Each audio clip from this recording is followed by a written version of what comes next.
नमस्कार दोस्तों, online attendance के बारे में AG2 ने जो लेटर लिखा है उसमें बहुत सारा इम्पोर्टेंट पहलुओं को टच किया गया है। तो चलिए हम लोग देखते हैं ऑनलाइन अटेंडेंस के बारे में जो मैनेजमेंट को, जो CMD साहब को जो चिट्ठी लिखा गया है उसमें क्या क्या बिंदुओं को टच किया गया है। देखिए, जो माई ऑफिस के जरिए अटेंडेंस होता है वहाँ का ऑपरेशनल चैलेंजेस और डेटा सिक्योरिटी के बारे में बोल के ही सब्जेक्ट में लेटर पे लिखा गया है।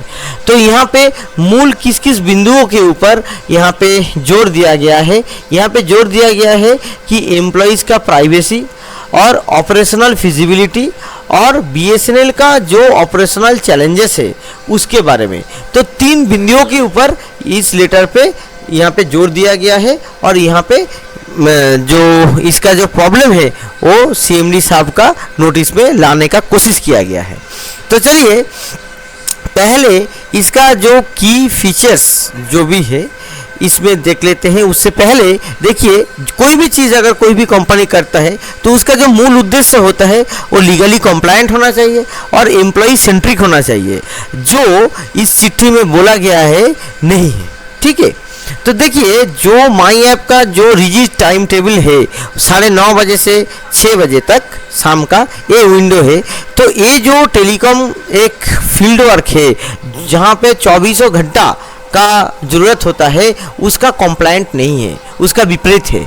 और फील्ड जो एग्जीक्यूटिव है, हालांकि कुछ केसेस में नॉन एग्जीक्यूटिव भी, खास की जेई कैडर्स में, तो यहाँ पे जो 150 से 200 किलोमीटर, कहीं कहीं पे ज़्यादा है 300-400 किलोमीटर भी कवर करना पड़ रहा है 4G saturation project, Bharat fibre project की वजह से। तो वहाँ पे इस तरीके का एक टाइमलाइन थोप देना 9:30 बजे से 6:30 बजे तक, और मल्टीपल जो लॉकिंग फीचर्स है जैसे कि face recognition, device locking, location locking, ये सब दे देने से क्या हो रहा है कि ये जो टाइम टेबल है, ये टाइम टेबल की वजह से सर्विस का जो ऑपरेशन से, कोर ऑपरेशन से वहाँ का प्रॉब्लम होता है।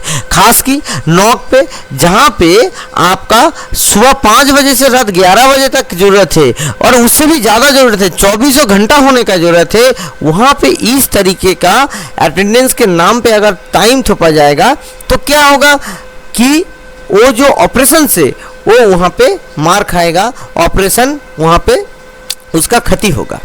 तो देखिए यहाँ पे एक चीज़ देखना भी जरूरी है कि कहीं कहीं पे जो एग्जीक्यूटिव होते हैं सुबह 8 बजे निकल जाते हैं और देर रात तक काम करते हैं, तो उसमें वो अगर फॉल्ट अटेंड ना करके अगर कहीं पे जाके वो अटेंडेंस देने जाएंगे तो क्या होगा। तो फॉल्ट रेस्टोरेशन और सिस्टम को मेंटेन करना ये सबसे ज़्यादा प्रायोरिटी होना चाहिए। कस्टमर को सर्विस देना ये सबसे ज़्यादा प्रायोरिटी होना चाहिए हर एक BSNL एम्प्लॉय का नज़रिए से अगर देखा जाए तो यहाँ पे ये जो प्रॉब्लम है इसको एड्रेस करने के लिए क्या किया गया है, कुछ नहीं किया गया है। तो इसके कम से कम एग्जीक्यूटिव्स को या नॉन एग्जीक्यूटिव्स को जिसको भी अटेंडेंस देना पड़ रहा है तो नियर बाई BTS जहाँ पे फॉल्ट हुआ है वहाँ पे करने का सुयोग भी होना चाहिए। मगर वो कैसे होगा, क्योंकि वो खुलेगा नहीं, आपका जो GPS है, जो लैटिट्यूड लॉन्गिट्यूड है वो ट्रैक हो जाएगा, वहाँ पे लॉक हो जाएगा। तो ये जो प्रॉब्लम है ये प्रॉब्लम को यहाँ पे एड्रेस करने का मांग किया गया है। और यहाँ पे देखिए प्राइवेसी लेके भी बहुत अच्छा बात यहाँ पे बोला गया है, क्योंकि देखिए जब ये अटेंडेंस आप अगर जब करने जाएंगे तो आपको कॉन्सेंट लेगा कि आप कॉन्सेंट देते हैं, मगर वो जो कॉन्सेंट लिया जा रहा है वो कॉन्सेंट का सही मायने में जो देश का संविधान है, सुप्रीम कोर्ट का वर्डिक्ट है, उसका कोहेरेंट है।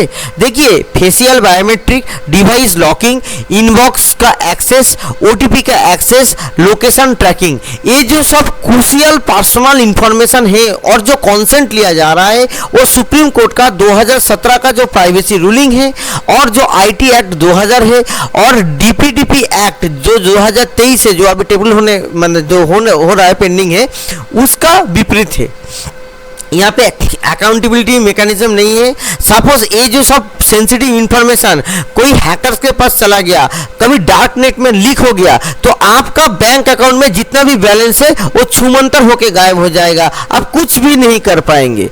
तो ये जो सब चीज़ है, ये जो आपका जो डेडिकेटेड एक सर्वर होने का जरूरत है ये सब सेंसिटिव इंफॉर्मेशन को कैप्चर करने के लिए। ऐसे ओपन सोर्स में अगर आप करेंगे तो डेटा ब्रीच होने का बहुत ही ज़्यादा संभावनाएं है और इसका प्रॉब्लम एम्प्लॉय को ही भुगतना पड़ेगा, क्योंकि आप जब ऐप लोड किए हैं तो आप कॉन्सेंट दे चुके हैं, तो उसका जो अगर कुछ हो जाएगा, डेटा ब्रीच हो जाएगा, तो उसका भी जिम्मेवारी BSNL को ही लेना पड़ेगा, क्योंकि आपका ऐसे पद्धति के वजह से एम्प्लॉय का डेटा ब्रीच हो रहा है।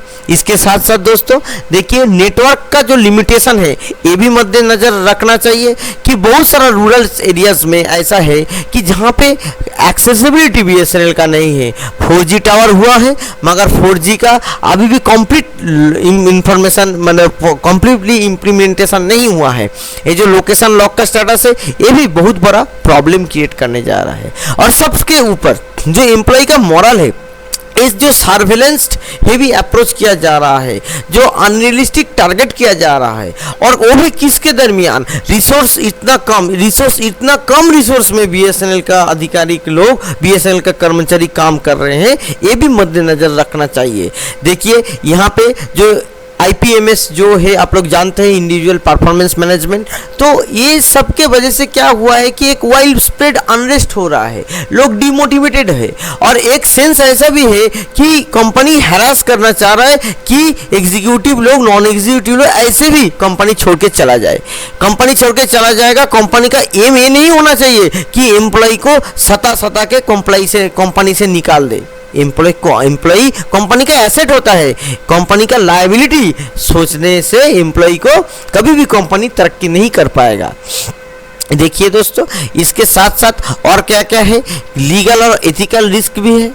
एक चीज़ है आपको हमेशा मद्देनजर देखिए, जो फर्स्ट वर्ल्ड कंट्री में क्या होता है कि वर्क लाइफ बैलेंस का बात बोला जाता है, राइट टू स्विच अप ये होता है। तब हम लोग क्या कर रहे हैं, हम लोग टाइम को देख रहे हैं, क्वांटिटी को देख रहे हैं, मगर क्वालिटी को भी मद्देनजर रखना चाहिए। इसके साथ साथ दोस्तों देखिए, जो यहाँ पे प्रपोजल दिया गया है कि ये जो IPMS बेस्ड जो ट्रैकिंग है इसको रिवर्ट करना चाहिए, जो माई ऑफिस में फील्ड एग्जीक्यूटिव को हो रहा है।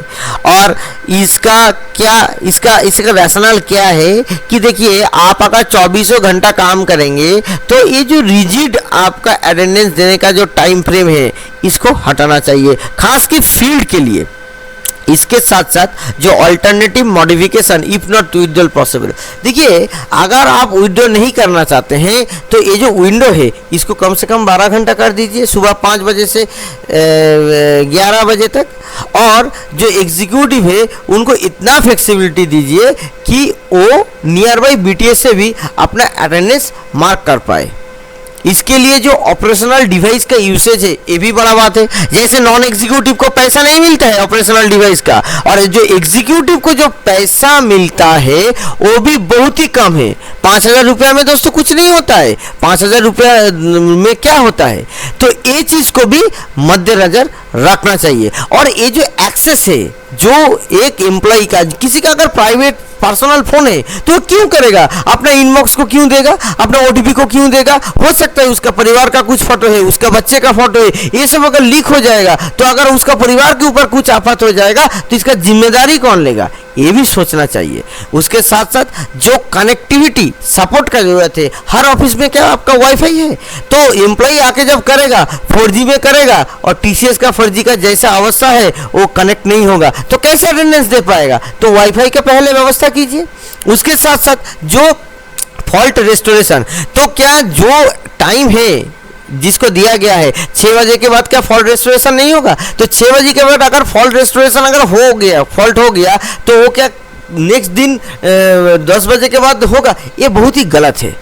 और देखिए, ये जो अगर कोई किसी का गलती हो गया, फॉरगेट टू पंच वाला जो चीज़ है, तो इसमें भी कुछ रियायत मिलना चाहिए एम्प्लॉय को। एम्प्लॉय को कभी भी एक एज ए एनिमी नहीं देखना चाहिए।